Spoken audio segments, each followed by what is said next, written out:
Halo teman-teman semua, Halo, dengan saya Mary. dan saya Febrian. Kita mau mulai dengan podcast kita Yang nomor pertama, satu. Yap. Kita kenalan dulu kali ya, biar iya, santai nih ya. Kamu jadi dulu. kita suami istri, kita berdomisili di Seattle, di Amerika Serikat. Udah berapa lama ya kita nikah? 2019. Wow, kalau lupa ya. Udah 4 tahun, jadi kita mau memulai podcast ini. By the way, kenapa kita mau memulai podcast ini? Kita mulai podcast ini ya, pertamanya ya, ini agak apa ya, agak klise sih, cuman untuk memuliakan Tuhan lah ya gitu. Aku nyontek dulu nih, karena aku udah nyatet. Jadi yang pasti ya buat pakai talent kita gitu. Kamu kan suka ngajar. Ya, Ya buat pakai daripada tidur-tiduran gitu kan ya. Dia suka tidur-tiduran nih.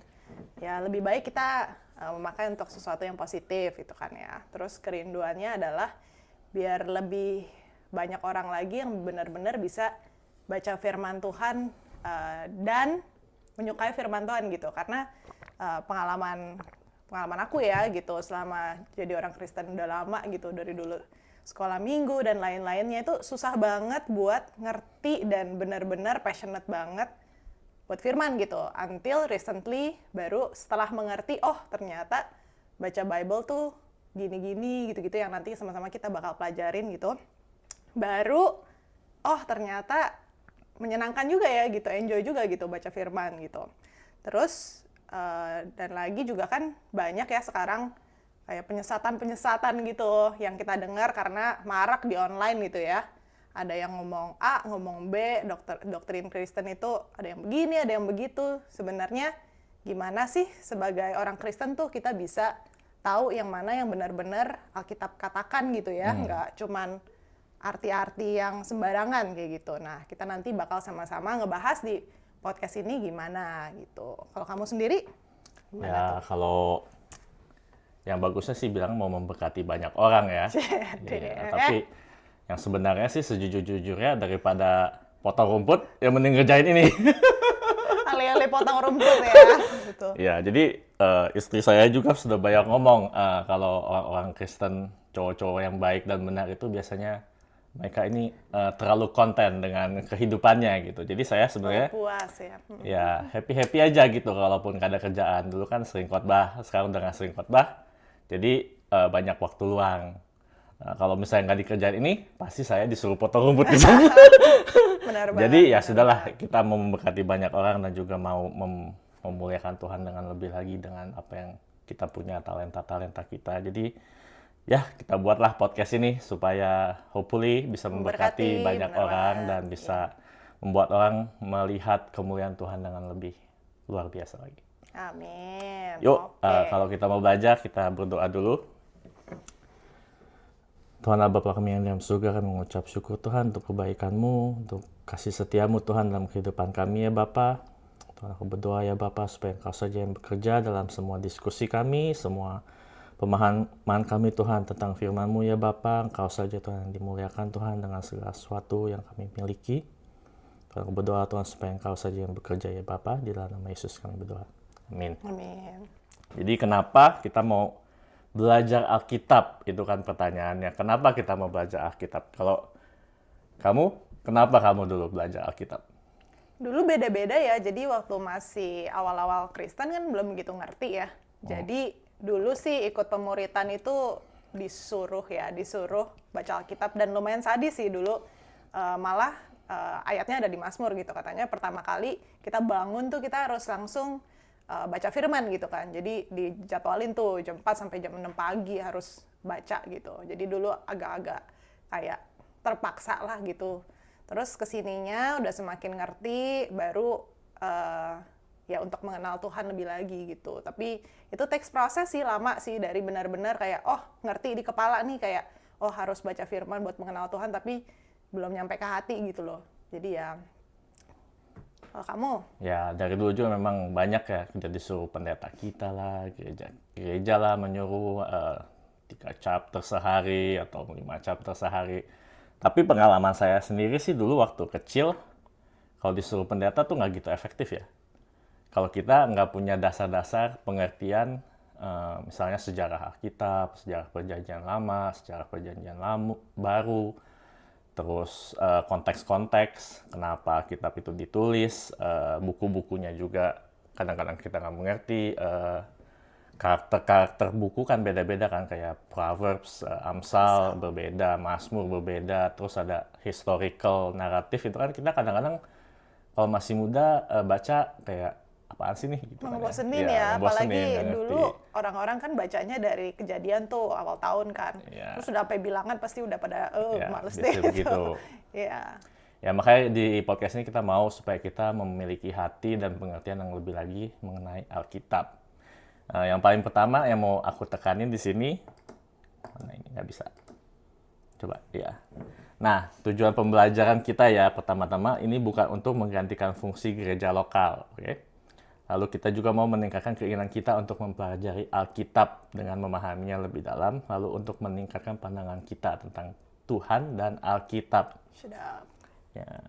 Terus yang pertama ini bukan untuk menggantikan gereja lokal. Waktu COVID terjadi itu kan banyak online di mana orang-orang gerejanya pindah online gitu kan, online service dan semuanya itu sebenarnya bukan gereja yang sehat ya. Kalau kalian masih gereja online, saya sih menyarankan untuk mencari gereja lokal. Coba baca di Ibrani 10 ayat 24 sampai 25. Dan marilah kita saling memperhatikan supaya kita saling mendorong dalam kasih dan dalam pekerjaan baik. Janganlah kita menjauhkan diri dari pertemuan-pertemuan ibadah kita seperti dibiasakan oleh beberapa orang. Tetapi marilah kita saling menasihati dan semakin giat melakukannya menjelang hari Tuhan yang mendekat. Ya, jadi kalau kita nggak ke gereja secara fisikal tuh kita tuh nggak bisa saling menasihati satu sama lain. Mungkin lewat podcast begini bisalah ada nasihat-nasihat yang baik yang bisa kalian terima. Tapi kan bagaimana kita melakukan pekerjaan baik. Kalau kita nggak ada dalam fisikal, dalam sebuah gereja lokal yang bisa saling menasihati. Jadi saya sih mau kalian carilah gereja lokal dimanapun kalian berada gitu. Nah ini nih cuma suplemen aja gitu. Jadi supaya kalian jangan mudah diombang-ambingkan juga dengan pengajaran-pengajaran yang nggak benar. Oke? Amin? Amin. Selanjutnya. Nah, ini kan mengapa kita mau mempelajari Alkitab. Kebanyakan sih dulu karena disuruh gereja lah atau punya program-program di gereja. Atau orang-orang berpikir, oh supaya masuk surga nih. Mungkin ada pendeta yang bilang, oh kalau kamu nggak baca Alkitab, kamu nggak masuk surga. Wah, itu juga perlu dipertanyakan kalau ada pendeta yang bilang seperti itu, oke? Tapi kebanyakan orang tuh biasanya kalau mau membaca Alkitab, biasanya mereka mau menjadi orang yang lebih bermoral. Benar bukan? Kita mau baca Alkitab, kita mau menjadi orang yang lebih baik, terus juga mau mengenal Tuhan. Tapi apakah Alkitab itu tujuan utamanya untuk membuat kita menjadi orang yang bermoral? Bukan. Tujuan Alkitab itu tujuan utamanya bukan untuk kita menjadi orang yang bermoral saja. Saya bukan bilang kalau kalian baca Alkitab kalian tidak akan menjadi orang yang bermoral, tapi tujuan Alkitab membaca Alkitab itu adalah pengenalan akan Tuhan kita. Dan dengan pengenalan akan Tuhan kita tahu Dia itu seperti apa, kita mau menjadi seperti Dia. Misalnya kita baca Alkitab, kita lihat Tuhan itu Allah yang setia. Nah, kita maulah belajar bagaimana kita menjadi orang yang setia juga kalau kita mengenal Tuhan gitu. Jadi kalau kalian mau membaca Alkitab dan berpikir kalian bisa menjadi orang yang bermoral, itu tuh sebenarnya sangat sulit ya. Kenapa? Kalau kalian baca aja awal-awal di buku Kejadian, Tuhan meminta Abraham untuk mengorbankan anaknya Ishak. Itu kalau dipikir moralnya di mana gitu kan? Mungkin ada yang bilang, oh tapi kan itu Tuhan cuma ngetes doang imannya Abraham. Tapi kalian bisa berpikir gimana kayak Abraham dan Ishak tuh melewatinya dengan trauma loh. Bayangin, trauma loh itu disuruh untuk mengorbankan anaknya Ishak yang ditunggu berpuluh-puluh tahun. Dan itu Abraham disuruh untuk membunuh gitu. Kayak kalau berpikir itu saja kayak berpikir mungkin Tuhan tuh nggak bermoral ya minta seperti itu dari Abraham. Makanya kita kalau melihat Alkitab dari pandangan prioritas kita sebagai orang yang mau cuma untuk bermoral, itu akan sangat sulit melewati itu. Terus kalian melewati Keluaran, Imamat, melihat hukum-hukum yang gak jelas, kalian berpikir ini ngapain sih gue baca beginian gitu kan. Tapi sebenarnya kalau kita mau membaca ini dan kita mau mengenal siapa Tuhan, barulah kita bisa mengerti kenapa firman itu diciptakan gitu. Contohnya, slide selanjutnya, Abraham diminta mengorbankan Ishak. Oke, selanjutnya. Jadi tujuan kita mau mempelajari Alkitab itu untuk mengenal siapa Tuhan, siapa itu Yesus Kristus. Yohanes 5 ayat 39. Kamu menyelidiki kitab-kitab suci sebab kamu menyangka bahwa olehnya kamu mempunyai hidup yang kekal. Tetapi walaupun kitab-kitab suci itu memberi kesaksian tentang aku. Memberi kesaksian tentang aku. Siapa aku ini? Yesus. Yesus. Nah, kitab-kitab suci yang dikatakan Yohanes di sini, apa itu? Apakah perjanjian baru? Bukan. Perjanjian lama. Jadi perjanjian lama itu semua menunjukkan kepada, memberikan kesaksian tentang Yesus. Berapa banyak di antara kita yang pergi ke perjanjian lama untuk mencari Yesus? Jarang gitu. Biasanya orang pasti ke perjanjian baru untuk mencari Yesus. Padahal Yesus sendiri bilang perjanjian lama itu memberikan kesaksian tentang aku. Oke? Sampai di situ jelas? Jelas. Jelas. Oke. Slide selanjutnya. Nah, coba contohnya waktu Abraham disuruh untuk mengorbankan anaknya Ishak. Dikatakan apa di situ? Ambillah anakmu yang tunggal itu yang engkau kasihi. Kalian tahu nggak ya, ini pertama kali dikatakan kasih. Kata kasih itu pertama kali di Alkitab. Bisa bayangin Adam dan Hawa diciptakan, Adam tidak dikatakan mengasihi Hawa atau mencintai Hawa. Sampai 22 pasal baru keluar kata kasih. Sebenarnya di sini tuh menggambarkan Bapa mengasihi anaknya. Allah Bapa mengasihi anaknya. Kalau kalian tidak melihat ayat ini dan disambungkan dengan Yohanes 3 ayat 16, itu tuh kurang wow gitu. Soalnya dikatakan karena begitu besar kasih Allah akan dunia ini, sehingga dia mengaruniakan anaknya yang tunggal. Anaknya yang tunggal, yang dia kasihi. Kita di Alkitab itu kurang ya pengertian betapa besarnya kasih Bapa kepada Yesus, anaknya yang tunggal yang dia kasihi. Tapi kalau kita membaca dari Kejadian 22 ini, kita bisa melihat Bapa tuh kasih yang sempurna itu terlihat dari kasih Bapa kepada anaknya yang tunggal, yaitu Yesus Kristus. Mereka tuh, kita percaya doktrin Trinitas, mereka tuh relationship-nya perfect. Bapa mengasihi anak, anak submit kepada Bapanya. Itu dari Kejadian 22 kita bisa melihat sebenarnya Tuhan itu seperti apa. Lalu di tengah jalan dia bilang, di mana anak domba untuk korban bakaran? Di sini tuh saya personally percaya, walaupun nggak ditulis di Alkitab, saya percaya Abraham dan Ishak tuh sebenarnya tahu mereka tuh melakukan apa nubuatan untuk masa depan. Ini tuh gambar Yesus di kayu salib sebagai pengorbanan untuk menggantikan hidup kita manusia. Di mana anak domba untuk korban bakaran? Lalu apa dibilang? Di sini dikatakan Jehovah Jireh, Allah yang akan menyediakan. Entah kenapa kalau misalnya orang berkata Jehovah Jireh terus mau mobil lah, mau rumah, kadang-kadang nggak tahu harus marah, sedih, kesel. Ini tuh nubuatan yang luar biasa, Allah yang akan menyediakan. Dan di bukit itu dia sediakan anaknya yang tunggal yang dia kasihi untuk sebagai pengganti Ishak, untuk membayar dosa Abraham, membayar dosa Ishak, membayar dosa Yakub, membayar dosa Israel, membayar dosa kita semua. Oke? Jadi kalau ada orang yang bilang Jehovah Jireh, lalu minta mobil, itu perlu ditegur. Kira kamu mobilnya diampeleng. Ini podcast pertama, jadi kita harus... Oke. Jehovah Jireh. Next slide. Lalu apa yang terjadi di cerita itu? Ada seekor domba jantan di belakangnya yang tanduknya tersangkut dalam belukar. Yesus di kayu salib. Apa yang terjadi? Dimahkotai duri.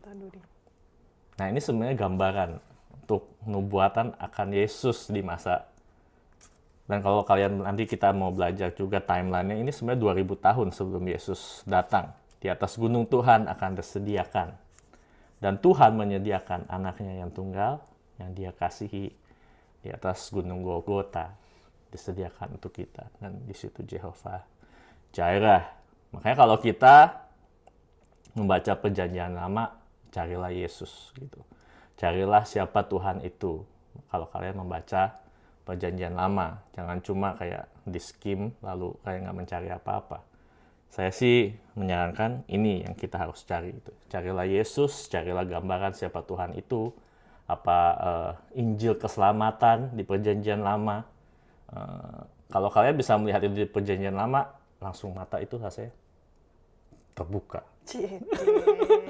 Oke. Ada pertanyaan nih. Pertanyaan. Kira-kira kalau oke nih baca perjanjian lama itu kan berarti kamu bilang rata-rata nih ada korelasinya nih Iya. gitu dengan Yesus atau Injil gitu. Apakah semua ayat perjanjian lama tuh cerita-cerita itu semuanya ada koneksinya atau cuma setengah kah atau sebagian kah atau kayak gimana tuh? Kalau saya percayanya semuanya akan menunjukkan Semua. kepada Yesus dan Injil. Cuma kan pengetahuan kita terbatas ya. Tapi itulah excitement-nya kalau kita membaca Alkitab. Kadang-kadang kita baca dulu nggak melihat Yesus di situ atau Injil keselamatan, lalu kita baca kedua, ketiga, wih, ini ya nyambung juga ya gitu. Tapi kalau kalian nyambung ya ke hidup sendiri, ya itu banyak orang berpikir, oh Tuhan mengubah air jadi anggur, lalu dipikir, oh dalam hidup saya harus air jadi anggur. Itu yang agak repot, oke? Jadi hati-hatilah kalau misalnya melihat Alkitab, kalau kalian maunya itu kepada diri sendiri. Padahal sebenarnya Alkitab itu menunjukkan kepada Yesus dan Allah Bapa kita yang di surga. Bagaimana dia itu gitu. Mantap. Mantap. Next. Oke. Untuk mengenal siapa dia. Nah, inilah Yohanes 17 ayat 3. Inilah hidup yang kekal itu, yaitu bahwa mereka mengenal Engkau, satu-satunya Allah yang benar, dan mengenal Yesus yang telah Engkau utus. Inilah kehidupan kekal itu. Jadi kekekalan itu bukan masuk surga. Kekekalan itu pengenalan akan siapa Allah Bapa kita yang di surga dan Yesus Kristus yang dia utus. Jadi kita mau memiliki kehidupan yang kekal, ya kita harus hari ke hari kita mengenal Yesus dengan lebih lagi. Amin. Amin. Jadi sampai situ saya berharap memberkati banyak. Lalu di next podcast selanjutnya, next slide, saya tuh mau kita tuh melihat Alkitab itu inspired, which is diilhami Tuhan, infallible itu artinya sempurna dan tidak bisa salah, inerrant tidak ada kesalahan dan tidak akan menegaskan apa yang tidak benar. Jadi kalau orang-orang zaman dulu orang Kristen nih percaya Alkitab ini tiga ini, inspired, infallible, inerrant. Jadi bagaimana kita bisa memiliki pandangan seperti ini nanti di podcast-podcast selanjutnya kita akan melihat bagaimana kalau Alkitab itu sebenarnya tidak ditulis oleh satu orang. Kurang lebih 40 orang, coba slide selanjutnya 40 ya mungkin 30 sampai 40 orang, mereka ini orang-orang yang mengenal Tuhan. Oke. Di Ulangan 19 ayat 15 dikatakan apa? Maka hanya seorang orang saksi tak boleh naik melawan barang seorang atas barang sesuatu kejahatan atau sesuatu dosa. Karena biasanya Ya. baca Inggris susah ya. Ini terjemahan lama soalnya. Langsung aja deh yang di atas bawahi. Atas kesaksian 2 orang saksi atau atas kesaksian 3 orang saksi akan ditentukan suatu perkara. Ya, jadi di perjanjian lama dibilang begini kan, apa atas kesaksian 2 orang saksi atau atas kesaksian 3 orang saksi akan ditentukan suatu perkara. Jadi siapa Allah itu tuh Tuhan nggak cuma ngirim 2 atau 3, bahkan sampai 40 orang yang mengenal Allah dan mereka inspired by the Holy Spirit adalah kita Alkitab di sini. Dan itu bukan cuma dalam waktu setahun 2 tahun, 2000 tahun. 2000 tahun orang-orang yang sudah berjalan dengan Tuhan, mereka mengenal Tuhan, lalu Tuhan dengan kasih karunia-Nya mengaruniakan kita Alkitab untuk belajar, untuk mengerti tentang Dia.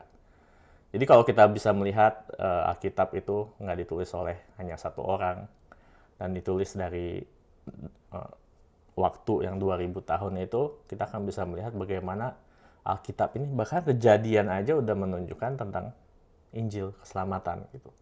Di cerita Abraham aja itu sudah banyak klip-klip apa yang akan terjadi 2000 tahun ke depan. Preview. Ya, itu tuh orang-orang Yahudi aja mempercayai kitab Kejadian, tapi mereka nggak mengenal siapa Kristus itu. Kita sebagai orang Kristen yang sudah tahu kalau Allah sudah menggenapi apa yang Dia janjikan, di gunung akan disediakan bagi kita korban akan dosa kita. Kita bisa melihat itu kayak, wow, Allah itu Allah yang setia. Janji-janjinya itu pasti digenapi. Dan sudah banyak janjinya di Perjanjian Lama digenapi pada saat kedatangan Yesus pertama kali.